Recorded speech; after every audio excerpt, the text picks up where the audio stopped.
আর আজকে আমরা শিখব ফ্রি ট্রান্সপারেন্ট টুলের ব্যবহার এবং আজকে আমাদের ফটোশপের ক্লাসটি হচ্ছে ৪র্থ নম্বর ক্লাস।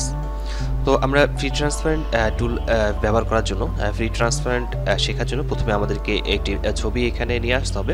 আমাদের যে কাজটি হবে সেটি হচ্ছে আমরা এখানে একটা ছবি ইম্পোর্ট করব। সেই ক্ষেত্রে আমরা যে কাজটি করব সেটি হচ্ছে নিউ ডকুমেন্ট নিয়ে নিচ্ছি। আমি একটা নিউ ডকুমেন্ট এখানে ওপেন করে নিলাম। আর ওপেন করে নেওয়ার পর আমাদের এখন এই জায়গায় একটি ছবি ইনসার্ট করতে হবে। আর ছবি ইনসার্ট করার জন্য আমরা কন্ট্রোল ও ব্যবহার করতে পারি, অথবা আমরা এখান থেকে ওপেন লেখা দিয়ে ক্লিক করার পর আমরা ছবি ইনসার্ট করতে পারবো। তো ছবি ইনসার্ট করা হয়ে গেলে আমরা এই ছবিটিকে আমি এখানে নিয়ে আসছি।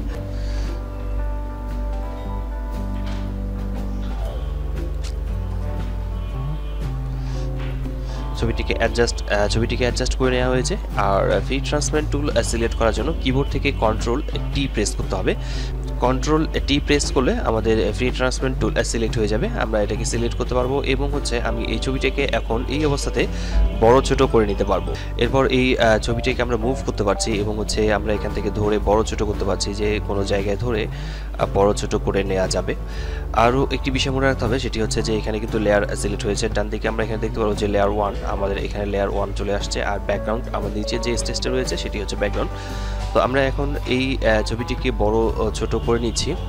তো বড় ছোট করে নেওয়ার পর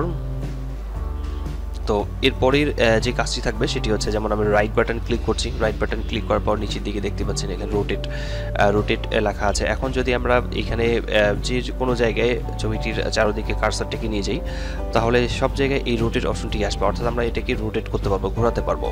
আমরা এটাকে সব দিকে ঘোরাতে পারবো, এই রোটেট অপশনটি এখান থেকে আসবে। আবার যদি রাইট বাটন ক্লিক করার পর নিচের দিকে আমরা এখানে ক্লিক করে রাখি, তাহলে কি আসবে? সেক্ষেত্রে আমরা দেখতে পারবো যে আমরা এখান থেকে এটাকে যেই দিকে নিয়ে যেতে চাচ্ছি সেই দিকে আমরা এটাকে রাখতে পারবো। সব দিকে আমরা ঠিকঠাকভাবে এটাকে বসাতে পারবো। ঠিক ছবিটিকে আমরা এভাবে সাজাতে পারতেছি। আবার রাইট বাটন ক্লিক করে রাখবো। ক্লিক করে নেওয়ার পর পরবর্তীতে আমরা নিচেরটাতে ক্লিক করে দেখছি। নিচেরটাতে ক্লিক করার পর আমরা আবার এখানে নিচে বিভিন্নভাবে পরিবর্তন করতে পারবো। আর ছবিটিকে যেমন ধরেন এখান থেকে আমরা নিয়ে দিচ্ছি, আবার এখানে দিয়ে দিচ্ছি। আমরা এটির পরিবর্তন নিয়ে আসতে পারবো, অর্থাৎ বিভিন্ন ধরনের পরিবর্তন করে নেওয়া যাবে। আবার রাইট বাটন ক্লিক করছি। ক্লিক করার পর আমরা নিচের দিকে এখানে ক্লিক করছি। ক্লিক করার পর আবার ছবিটিকে এক জায়গা থেকে আরেক জায়গায় নিয়ে যাচ্ছি। আপনারা দেখতে পাচ্ছেন যে ছবিটির পরিবর্তন আসছে। ঠিক এভাবে পরিবর্তন করে নেওয়া যাবে। এরপরের কাজটি হচ্ছে, আবার আমরা রাইট বাটন ক্লিক করে নেব। এখানে র্যাপ লেখা রয়েছে। তো এখান থেকে আমরা ক্লিক করে আমরা ছবিটিকে এই মাঝখানের অপশনগুলো পরিবর্তন করতে পারি, অর্থাৎ এখান থেকে করে নেওয়া যাবে, এই পরিবর্তনের কাজটি করে নেওয়া যাবে। আমরা এখানে ক্লিক করেও আমরা এই জায়গা থেকে এই পরিবর্তন নিয়ে আসতে পারবো। অর্থাৎ দেখা যাচ্ছে পরিবর্তন করার প্রয়োজন নেই, সেই ক্ষেত্রে আমরা এখানে ক্রসচিহ্নতে ক্লিক করলে আগের অবস্থায় ফিরে আসবে। ঠিক এভাবে আমরা ফিরিয়ে নিয়ে আসতে পারবো। তো আমি এটাকে ফ্রি ট্রান্সপারেন্ট টুল ব্যবহার করে আমি ছবিটিকে ছোট করে রাখলাম। ছোট করে রাখার পরে নতুন করে কোনো কিছু লেখার প্রয়োজন হলে, যেমন আমরা এখানে টেক্সট ব্যবহার করব, সেক্ষেত্রে টেক্সট ক্লিক করে আমি এখানে টেক্সট লিখছি। টেক্সট লেখার জন্য আমি টেক্সটের সাইজ একটু বড় করে নেব। আমি এখানে লিখব, সেক্ষেত্রে লেখার জন্য আমাদেরকে যে কাজটি করতে হবে, টেক্সট সিলেক্ট করে নিতে হবে। টেক্সট সিলেক্ট করে নেওয়ার পর আমরা এখানে লিখছি। লেখার পর আমরা মুভ টুল সিলেক্ট করে আমি নর্মালি এখানে নিয়ে আসছি, লেখাটিকে সরাচ্ছি। কিন্তু মুভ টুল সিলেক্ট করে আমি যখন এই লেখাটিকে সরানোর পর এখানে রাখা হয়ে গেছে। এখন আমাকে দরকার হচ্ছে ছবিটিকে মুভ করানো, কিন্তু আমি ছবিটিকে মুভ করাতে পারছি না। এটাকে মুভ করাতে পারছি না। আমাকে দেখতে পাচ্ছি নিচের দিকে এই ডান দিকে এখানে লেখা রয়েছে লেয়ার 1। এই লেয়ার 1-এ ক্লিক করে তবেই আমাকে এই ছবিটিকে মুভ করতে হবে। আবার যদি আমি উপরের লেখাটিকে মুভ করতে চাই, তাহলে এখানে লেয়ারে ক্লিক করে আর এরপরেই আমি এখানে মুভ করতে পারবো।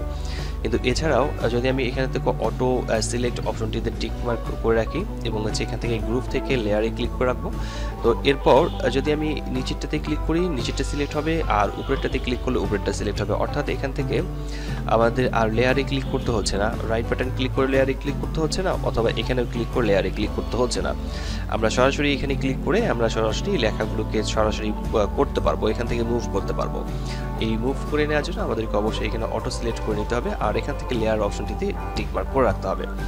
আর এখানে গ্রুপ নিয়ে পরে আলোচনা হবে, গ্রুপ নিয়ে আমরা পরে আলোচনা করে নেব। তো এখান থেকে ফ্রি ট্রান্সপারেন্টের কাজ হচ্ছে এটি। আর এখন আমরা দেখে নেব যে কালারের একটু কাজ। কালারের কাজ দেখে নেওয়ার জন্য আমাদেরকে আরও একটি কাজ করতে হবে, সেটি হচ্ছে আমি নিউ ডকুমেন্ট নিচ্ছি এবং নিউ ডকুমেন্ট এখানে নেওয়ার সময় নিয়ে আমরা কথা বলছি, যেহেতু আমরা কালার মোড নিয়ে কাজ করবো, সেক্ষেত্রে কালার মোড এখানে RGB কালার রয়েছে, বিটম্যাপ এবং গ্রে স্কেল। আমি গ্রে স্কেল একটা নিচ্ছি, নেওয়ার পর ওকে লেখাতে ক্লিক করব।